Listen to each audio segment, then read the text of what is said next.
জেলার নয়া সভাপতিকে উষ্ণ অভিনন্দন জানানোর মধ্য দিয়ে জেলার সাংগঠনিক বৈঠকে বসল বিজেপির খোয়াই জেলা কমিটি। আজই দলের জেলা কমিটির সভাপতি হিসাবে দায়িত্বভার বুঝে নিয়েছে নতুন জেলা সভাপতি সমীর কুমার দাস। ফুলের তোড়া আর উত্তরীয় পরিয়ে নয়া সভাপতিকে অভিনন্দন জানিয়েছেন দলের জেলা কমিটির সদস্যরা। দলের জেলা কার্যালয়ে অনুষ্ঠিত এই কর্মসূচিতে উপস্থিত ছিলেন বিধায়ক পিনাকি দাস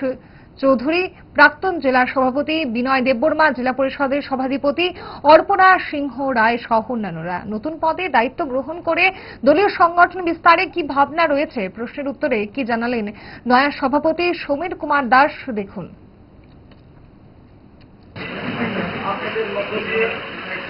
আমাদের ভারতীয় জনতা পার্টির আমাদের জেলাতে যারা কার্যকর্তা এবং যারা উপস্থিত আছে সবার সামনে আমি এতটুকু বলতে পারি, রাজ্যের প্রদেশ সভাপতি বিধায়ক অভিষেক দেব রায়, রাজ্যের জনপ্রিয় মুখ্যমন্ত্রী, আমাদের সবার শ্রদ্ধেয় প্রফেসর ডক্টর মাধুরী